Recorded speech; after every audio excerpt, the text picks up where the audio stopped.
Hello, everyone, and welcome to yet another episode of the You Talk Show, the beginning one for this week. And in this one, we have, I wouldn't call it a special episode, but I'd call it one that needs to be done. A question that needs to be asked. It's Will very we close to have, Kyle's heart. it very much is, and for all the right reasons, but also all the wrong reasons in a way. And that is, will there be a recession by the end of 2023 in Australia? The Spoiler short alert, answer, probably. Yeah, well, the short answer, I'd be willing to bet money. In fact, I actually have bet money on this. But the answer is yes. I would be very surprised if the Australian economy lasted that long. So, a little bit of background. For those of you who are not huge fans of the channel that watch every episode, which I'm sure most of you are, but just in case there's a couple of new people here. Um, yeah, so there's something called property speculation. It's where you go into an area, you buy up all the property there, and then you hold it off the market for a period of time, and that artificially drops the supply while the demand remains the same, and that raises prices. Technically, So you're actually artificially increasing demand. Um, artificially, no, no, well, you're yeah, artificially decreasing the supply while the demand remains the no, same. Although then no, again, the no. That demand would rise a little bit because over yeah, time, demand more has demand to comes on remain top. proportion. Yeah, yeah. Yeah. But that being said though, either way, even with that little extra bit, I mean that just kind of sort of makes the argument more for it, Mm. that essentially that raises prices. Now this can raise the price of property in an area by up to 30% in a single year. Not always 30%, but it can be up to about 30%. That's sort of the upper limit of it. So, if you're looking Now, to massively improve the value of a suburb while not actually undertaking any work to make it truly valuable, like, say, mm, infrastructure or investing in nice public spaces or making sure there's a doctor's office in the damn place, it's a good way to do it. yeah, Instant and money. yeah, and it's a great way for people who are already rich to get even richer. Unfortunately, it Mm-hmm. screws over the rest of us. And how it does that is because, well, it has caused this housing crisis. It has caused housing, one of the three basic needs, food, water, and shelter. It has caused that to become unaffordable for most people. I myself have to move out into the country right now. I'm going to be honest, I kind of already wanted to move out into the country, so it affects me a little bit less, but I had to do that earlier than I expected to and earlier than I wanted to because my landlord decided to raise rents because, well, everyone else is doing it. So, of course. And what's good for the goose is good for the gander. I hate that saying. But that being said, essentially property speculation over a period of about 24-ish years, let's say it's 2023, started in 1999. So, yeah, you're looking at about 24 to 25 years there. That has that has caused this housing crisis, and it's not going to go away anytime soon. I believe that by the end of the year there will be a correction, and that correction will cause a recession in the economy. Now, what a correction is in sort of asset bubble terms, because the property market is a bubble or an asset bubble. Essentially, that's where a particular commodity or a particular asset, this in this case housing, is inflated in its value to beyond what it's really worth. And so a And correction you is when tell it me that I'm pops. too technical. Well, I'm trying to explain the technical stuff to in layman's terms. Just give me a minute. Let's give me a minute. So, remember I'm, how, I'm like, not I'm not done yet actually though. I'm not done yet. none of you are old enough to Give me have what been give in me one more minute school though. in the days where you got a rap across the knuckles for being a twit. This correction is a rap across the knuckles in economic terms. It is a short, sharp shock that I is said the layman's direct terms, not result of metaphors. people being twits. Okay, yeah, no, that's I mean, look, I get it, but it doesn't explain the reasons why. I don't need to know the reasons why right They do now. though. Okay, well, I think they do. But anyway, maybe I'm going a bit overboard and you're right there. But either way, this means that it's going to correct. Now, I always predicted that as soon as they started to raise interest rates, it would happen. I expected them to raise interest rates in 2015. They didn't. I've been And hearing that we were on the verge of a recession for about 10 years from Kyle. yeah, a little bit less than that, actually. We haven't even actually known each other 10 years. Or have we? But When did we first meet? It was about 7 years yeah, ago. No, 6 or 7, I I think it think. was 8 at this point. It might be. Um, God, time's just kind of flown by. Yeah, yeah. But in any maybe. case, the Yeah. reason that, well, the primary reason that Kyle believes he has been proven wrong time and again is that he actually wasn't expecting such drastic measures to preserve the status quo. Yeah. He was expecting that at some point people would bite the bullet, deal with the fact that there was going to be a brief downturn, and then rebuild instead of holding Yeah. it off until it got worse and worse and Yeah. worse. I didn't expect that they would be like, okay, so they were blowing up the bubble, and I'm like, okay, they're gonna have to artificially pop this thing at some point because that's the responsible thing to do. You pop it. It's like the only thing I can think of is something I heard in the show The Tudors, which is that you lance a boil. Basically Mm-hmm. like a pus-filled Pustule. wound. Yeah, a pustule. Basically it's a wound filled with pus, and you stab it with a hot iron implement in, and then you drain the pus. It's an old medical procedure. But the idea was basically you drain the poison out before it kills you. And so I didn't expect them to be like, hey, let's add more poison. Let's blow up the I bubble even more. apologize to absolutely everyone watching this who has any sort of scientific or medical background for the complete abortion of a metaphor that Kyle just attempted. I'm sorry. Look, today's been a crazy day. The last weeks have been Okay, crazy. but so I have a few points to raise here though, because Yeah, it isn't just property speculation, though that is a yeah, large contributing factor. yeah. Well, I would I'd make say the that's the argument tip, that, the thing that's actually gonna break the economy. Although there are other see, I factors think you're that'll make it a wrong. lot worse. Well, I there's think you're primary factors and wrong. secondary factors. I think the No, no, primary no, no, no, factor no. is That's not that. what you're wrong about. What am I wrong about then? I think the recession's already started. Oh yeah, it's basically Like, like if we it depends on what you mean. Like okay, well, let's look in a at technical purchasing power. sense, in a Let's look technical at sense, purchasing it power. hasn't yet, but in a practical sense, you are right. It has already started because people have just lost a lot of purchasing power, as I'm sure you're about to get into, and essentially people are tightening up their spending. So the process of the recession has started, yes, but in Yeah, terms of because an when money actual stops negative quarter moving, of your growth, economy gets fucked. yeah, The thing is that it was reported in September last mm, year. So that's 7, 8 months quite a ago. few months ago. Mm, Um that central banks had sort of raised interest rates almost in lockstep with each other worldwide because they were all trying to stem the risk of inflation.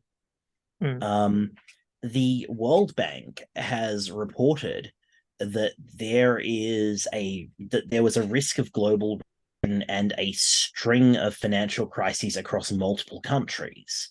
mm. And all of this, they're talking about things like your global core inflation rate, which is weird math that I'm not going to go into. But basically, there's supply disruptions, there's what they refer to as labor market pressures, aka people actually knowing their worth and advocating for their rights instead of just capitulating to capitalist bosses. Mm. Um, there's financial market stress due to logistic concerns as well as the resultant lack of movement of money. About This that isn't actually, this isn't about that just an actually. Australia problem. We'll see about that actually, because I think it was the Australia Institute, if I remember correctly, that broke down the numbers. Because people are like, well, war in Ukraine, COVID, essentially that's causing this inflation. But the Mm-hmm. Australia Institute broke it down. If that was causing the inflation, then the inflation would be less than, I think it was less than 1%. It's like Yes. nothing. Australia is actually fairly isolated from all that stuff. Um, Mostly because we don't export a hell of a lot to Ukraine and to that particular part of the world. We mostly export to Southeast Asian countries, particularly those with maritime borders. Mm-hmm. Um, and so, the only thing we kind of export that way is a little bit of iron ore, I think. I think to Germany, Except but I we can't quite are remember. affected. We are affected by that too. I have just quickly pulled up the United Nations Department of Economic and Social Affairs Are you about to bring up the reports. knock-on effect because that affects the people that buy from us? Not quite. Oh, What okay. they refer to is multiple mutually reinforcing shocks, Yes, which is a yes. very, very Like weird a way of multiple saying that ripple in a pond everything is getting, effect. yeah. Yeah. But they're saying that we have growth in China projected to improve. So, for Oh, that's instance, not going we to may happen. export. That's not going to improve. Bear with Jeez. me. Have you Bear seen with China? me. That's Bear with yeah. me. Mhm. This may mean, for instance, that food we export to China provides a buffer against an economic downturn. Um, However, we're actually seeing that in a lot of Western Asia, um, basically all that's going is oil and tourism. So our trade partners are kind of getting dicked over. And while we are relatively insulated from a lot of the pressures that face the world economy, our trade partners experiencing their own financial shortfalls Yeah, that's what I can was just have an asking about. effect, Yeah. especially. Yeah. I'm thinking of this though in terms of it's not like China sends a steamship over or a diesel ship, I guess, with like containers of gold bullion to pay us for our goods. Mm, All of the money that we trade between countries is effectively a series of numbers in a computer. mm, It's it's not necessarily related to anything real. And in some cases, and this is what I was getting to, those numbers are in fact effectively promissory. mm, Um, we agree to trade deals. It's not like we will give you however many billions of dollars now. It's that we expect that we will make that up through other deals. Um, mm. Yeah. Yeah. if we are Essentially, extending lines of credit to our trade partners as yeah, most of they them, because we become do have a trade unable, surplus with most countries. yeah, And so essentially we're selling them more than they're buying from us. So, and this probably ties a little bit into the exchange rate, which I'm only just now properly learning about exchange rates.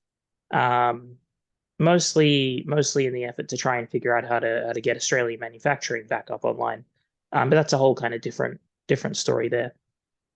Um, but see that I think that might have a knock-on effect on us, but I think that won't be, although that might maybe a secondary factor that'll make things worse. I think the primary factor that'll send Australia into recession is going to be the property market. Take 2008, the global financial crisis, for example. yeah, I was actually We just did a pulling few up the things. data on that because it is Yeah, sort of what because happened over there. well, the thing is, we had like, we had the US, financial capital of the world, basically, imploding, and yet we were the only advanced nation, the only completely industrialized nation to experience positive growth And we during know those why. quarters. That was because when Yeah. we see recessions, it is important to avoid fiscal austerity. It is Mm. important to keep money flowing Yeah. instead of tightening the purse strings. And Yeah. at the time, we had Kevin Rudd, I believe. Yeah. The stimulus Yeah, no, packages, which it's not which I did a believe. lot. I know for a damn fact that Rudd, Kevin '07, boys Look, and Rudd girls, was the and best prime minister that we didn't have for long enough. We wasted Kevin Rudd, and that was a damn shame. yeah, but Kevin Um, Rudd was also, by all reports, a challenging person to work with. And in well, see, politics, you have to be able to work with people. people say that, but the people that I have heard from who worked directly with him on a daily basis didn't have much in the way of bad things to say. I hear that he was fairly like stern, and he wanted, essentially he wanted things to run smoothly and efficiently, and he wanted things to be done as soon as possible. But I Mm-hmm. don't think those are unrealistic demands when you're at that level of government. You're quite literally managing a whole country. If things don't go smoothly, then it's quite difficult to run a country if they don't. In any case, to the global financial crisis, Yeah. a lot of what happened with the US and a lot of the problem with the US is that a lot of institutes that don't really have too much going on to do with the US still do their work in terms of the US dollar. Mm, The US dollar is the gold standard. Yes, I know that was a truly awful pun. Um, but this means that foreign investors who are invested in US banks in US dollars take the hit when the value of the dollar suddenly plunges and the value of the bank's assets plunges. Mm. Which means that if those outside investors are large banks in their own countries, the economies of those countries are impacted. Yeah, and I Um, think that's what will send that's part of what will send China into a an economic spiral is because nah, China and the US they're not exactly decoupled economically. I've heard some yes, talk but about that. China does have a bunch of stuff going on, which means, like, because of the Belt and Road Initiative and their The Belt and massive Road attempts to Initiative rebuild hasn't trade on been their own entirely terms. successful though. I mean, don't get No, me it wrong, it hasn't, but has it done a does lot. mean there's leverage. Well, depends on what kind of leverage you're talking about. But that being said, I think overall, getting back to Australia, although we might feel the knock-on effect secondarily from other countries, um, primarily I think that I can say with absolute certainty actually that the what will cause the Australian economy um, to to go into recession will Kyle, be the property market collapse. you're going. You've just disappeared off the screen. The camera is tilting towards the ceiling. But oh shit, I didn't even notice that. Sorry. Sorry, you're Yeah, just sort of talking while very sorry. I was gradually okay. I was becoming looking at you lower and I on had the tunnel vision and screen. I didn't even notice. I was wondering for a second earlier why like the space Blooper! between my head was just like anyway, we're really running out of time, but essentially the summary of the question's answer is yes, there will very likely be a recession. That recession will very likely begin before the end of this year, 2023. It will be primarily because of the property market experiencing a major correction, losing up to 40% of its value from its Correction. peak. Yeah, correction. Um, and basic almost a collapse really. But then there'll be secondary effects from the rest of the world going haywire at about the same time, and they'll add to the effect. But again, primarily it'll be because of the property market. And I reckon we might have to do we've run over time, so we'll do a second episode of probably entitled "How Will This Recession Play Out?" For now, though, I will Okay. fix my camera, and then we'll get And to I'm that. just going to point out that again, my prediction on this is the recession has already started. Oh, There in are no practical terms, brakes on yes, this derailed train. yes. In And in I think that practical will terms, play into yes. how this recession plays out. We will talk about what we're seeing now and how it will progress. Yeah, we'll start the next episode with that actually. Excellent. For now, thank I'll you be so much recording again again in for like watching. 10 minutes, but we'll see you tomorrow night. Yeah, take care. Have a good one while I fix my camera. Bye. Good night.